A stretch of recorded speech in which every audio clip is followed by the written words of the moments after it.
핵추진 항공모함 니미츠함이 28일 이지스 구축함인 웨이니 메이어함, 디케이터함과 함께 부산 작전기지에 입항했습니다. 니미츠함을 필두로 한 미 제11항모 강습단은 이번 주말 부산을 떠난 후엔 한미 양국 해군과 일본 해상 자위대가 참가하는 해상훈련을 실시할 계획이라고 밝혔습니다. 방위사업청은 28일 KF-21이 공군 3훈련 비행단 활주로를 이륙해 남해상공에서 공대공 무장분리와 기총발사 시험을 성공적으로 수행했다고 밝혔습니다. 이로써 한국형 전투기의 전투능력 검증을 위한 여정에 더욱 박차를 가하게 됐습니다. 이종석 국방부 장관이 28일 서울 용산구 국방부 청사에서 방한 중인 판반장 베트남 국방장관과 회담을 하고 양국 국방방산 분야의 미래지향적 발전 방안을 논의했습니다. 시청자 여러분 안녕하십니까? 국방뉴스 시작합니다. 핵추진 항공모함 니미츠함을 포함한 미 제11항모 강습단이 부산 작전기지에 입항했습니다. 항공모함이 우리나라를 찾은 건 지난해 9월 제5 항모 강습단의 로널드 레이건함 이후 6개월 만입니다. 배창학 기자가 취재했습니다.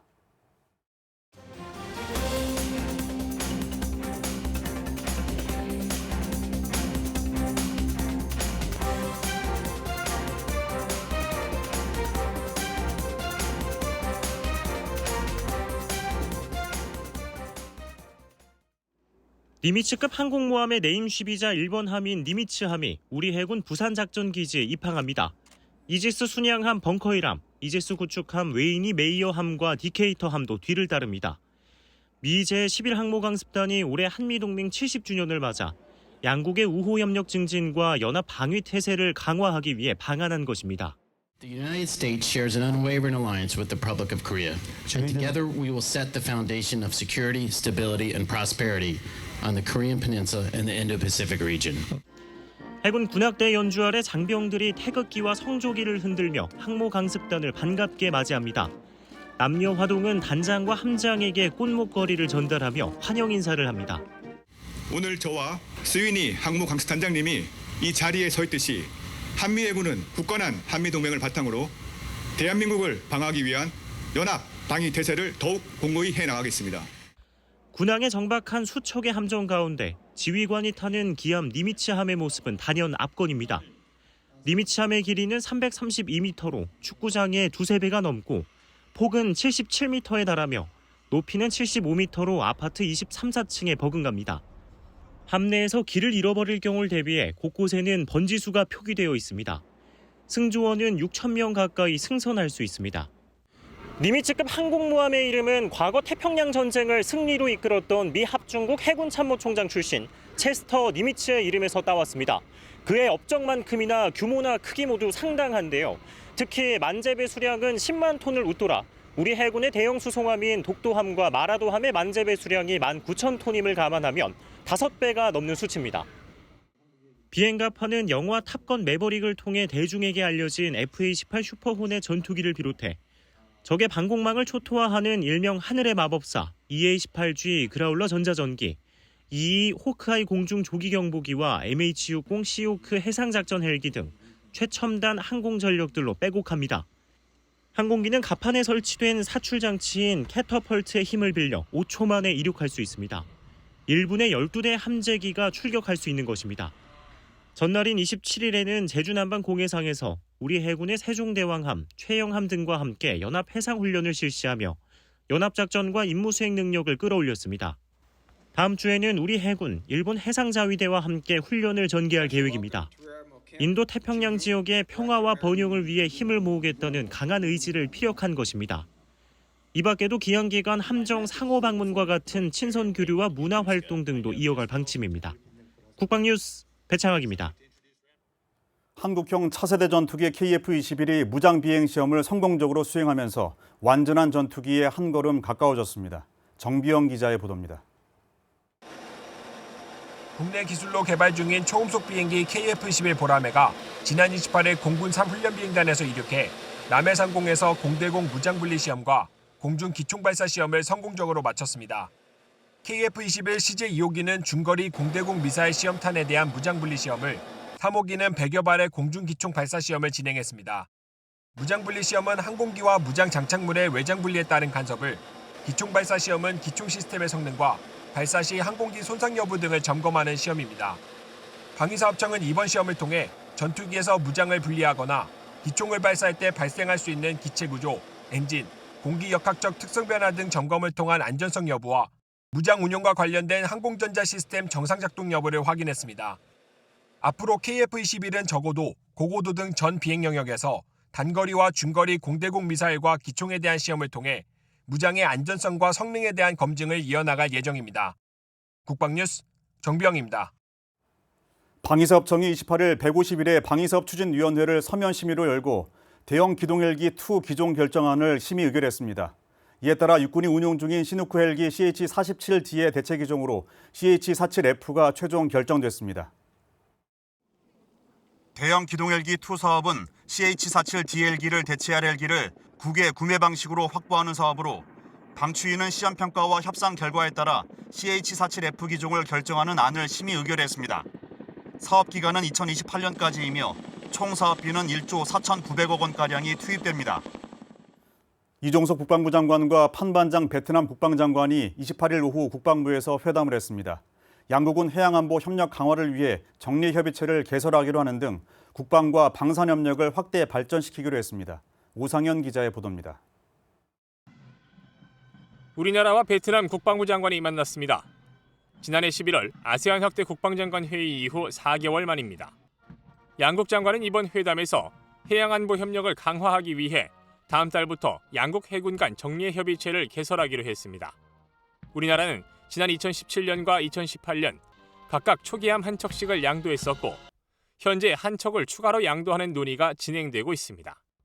이종섭 장관은 이번 회담에서 K9 자주포 등 우리 방위산업의 우수성과 우리 정부의 상호 호혜적인 방산협력 원칙을 설명하면서 양국 간 방산 분야 협력 의사를 전달했습니다. 그러면서 올해 10월에 개최될 서울국제항공우주 방위산업전시회 아덱스에 판반장 장관을 초대했습니다. 판반장 장관은 아덱스 초청에 감사하다며 한국과의 방산 분야 협력을 발전시켜 나가겠다고 밝혔습니다. 한편 양국은 지난 2010년 체결한 국방협력 MOU를 개정하기로 했습니다. 지뢰 제거와 사이버 안보, 교육 교류, 국방기술 협력 등 미래 협력 분야를 발굴해 개정할 MOU에 담고 각 분야의 추진 상황을 점검하고 다양한 현안을 논의하기 위해 양국 장관 회담도 정례화하기로 했습니다. 국방부는 양국이 지난 30여 년간의 협력을 바탕으로 국방과 방산 협력도 미래지향적으로 더욱 강화하기로 했다고 밝혔습니다. 국방뉴스 오상현입니다. 국방부가 2022년도 국방기관 업무평가 결과보고 대회를 열었습니다.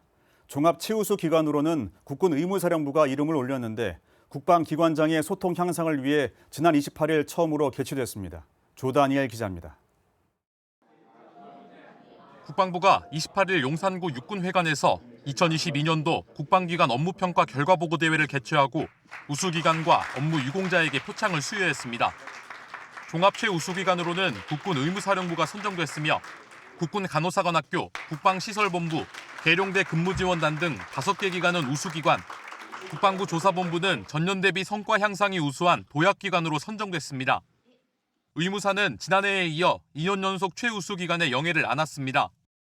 특히 신속한 항공 의무 후송으로 중증 응급환자 골든타임을 확보해 환자의 생존성을 보장하고 장애와 후유증을 최소화한 것에 높은 점수를 받았습니다.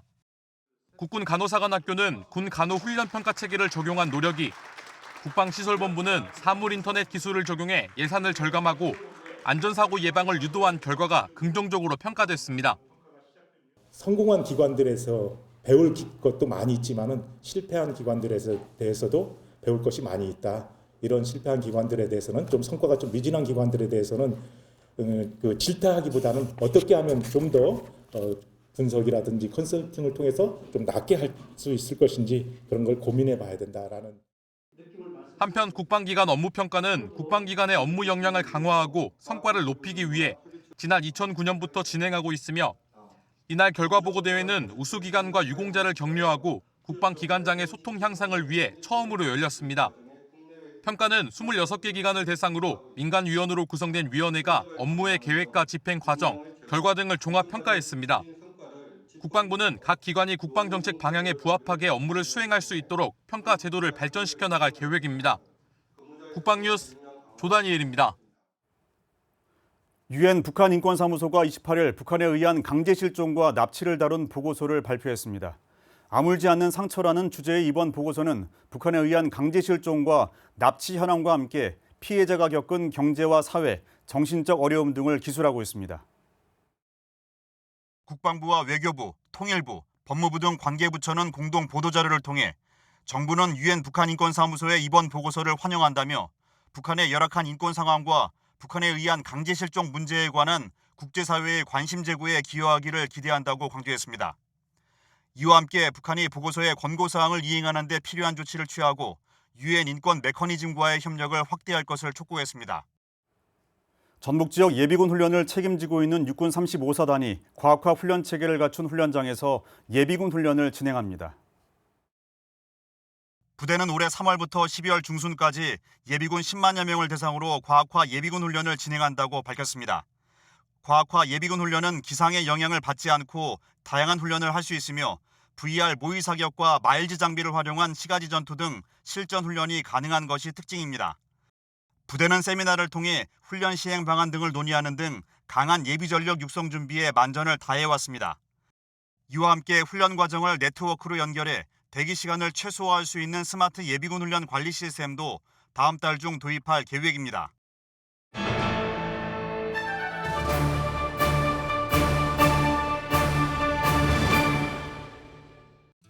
먼저 3월 13일을 보겠습니다.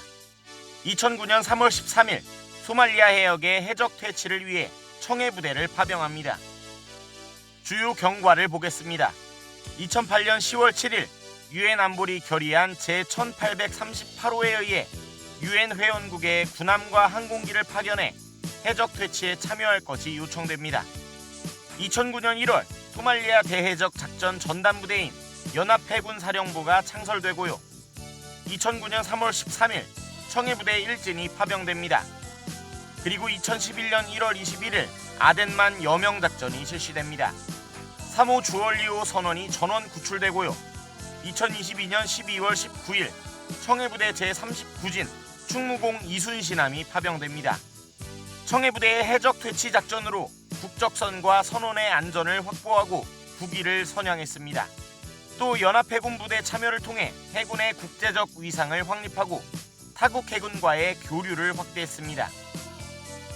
3월 14일로 가보겠습니다. 1980년 3월 14일 한미 제1군단을 모체로 한국 육군과 주한미 육군으로 구성된 다국적 연합부대인 한미연합 야전군사령부가 창설됩니다. 주요 경과를 보겠습니다. 1971년 7월 1일 미 제8군 예하에 한미 제1군단이 창설됩니다. 미 2사단 전력을 활용하고 한국 육군과의 연합 지휘체계 구축이 목적인데요. 1973년에는 한국군 제1군단을 편제에 추가합니다. 그리고 1980년 3월 14일 한미 제1군단을 모체로 한미연합 야전군사령부가 창설됩니다.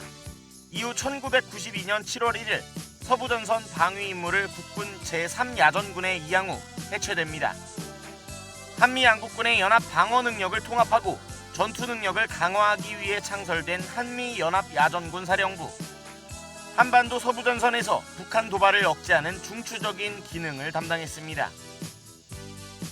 3월 15일로 가보겠습니다. 2001년 3월 15일 남과 북은 기존의 이산가족 상봉단 교환 방문 이외에 이산가족 간의 서신 교환을 처음으로 실시했습니다. 주요 경과를 보겠습니다. 2000년 8월 15일 남북 공동선언 이후 제1차 이산가족 상봉단이 방문합니다. 2001년 1월 29일에서 31일까지 제3차 남북 적십자회담 이산가족 서신교환이 합의되는데요. 2001년 2월 24일에는 서신교환 대상자 인선위원회가 개최됩니다. 그리고 그해 3월 15일 판문점에서 첫 이산가족 서신교환이 이루어집니다. 이산가족 문제는 인도적 차원의 사안으로 조속한 해결 필요성이 제기되고 있는데요. 지금은 북한의 소극적인 태도로 2018년 제21차 이산가족 상봉행사 이후 개최되지 못하고 있습니다. 평화로울 때 땀을 더 흘리면 전쟁에서 피를 덜 흘린다. 3월 29일 오늘의 국방단신 전해드립니다. 육군 11기 동사단이 28일 6.25 전사자 유해발굴 개토식을 거행했습니다. 유해발굴은 6.25 당시 북방전투 지역인 강원도 홍천군 주음치리 일대를 중심으로 진행되며 4월 3일부터 5월 19일까지 장병 130여 명과 국방부 유해발굴 감식단 전문요원이 투입됩니다. 국방부 군사편찬연구소가 주한미 군사편찬연구소와 상호협력체계 구축과 공동발전을 위한 교류협약 체결식을 했습니다. 두 기관은 협약에 따라 소장 자료를 공유하고 공동학술 행사를 개최하는 등 연구와 학술 활동을 지속 추진하기로 했습니다. 국가보훈처가 29일 서울 중구 롯데호텔에서 6.25 의료지원국 감사 간담회를 개최합니다. 보훈처는 스웨덴과 인도, 덴마크, 독일 등 6.25 당시 의료지원 부대를 파견했던 6개 나라 주한대사를 초청해 감사의 마음을 전하고 협력을 모색할 계획입니다. 병무청이 병역면탈 조장정보 시민감시단을 모집합니다. 모집 대상은 만 20세 이상 국민으로 모두 20명이 선발되며 다음 달 14일까지 병무청 홈페이지에서 지원할 수 있습니다. 감시단은 불법 유해 정보를 집중 감시하고 병무청에 신고하는 역할을 하게 됩니다. 대한민국 ROTC 1기 총동기회가 28일 서울 서초구 엘타워에서 임관 60주년 기념식을 했습니다. 행사에는 동문 250여 명이 참석했으며 ROTC 1기가 걸어온 발자취를 돌아보고 임관 60주년을 축하하는 공연 등이 마련돼 화합의 장을 만들었습니다.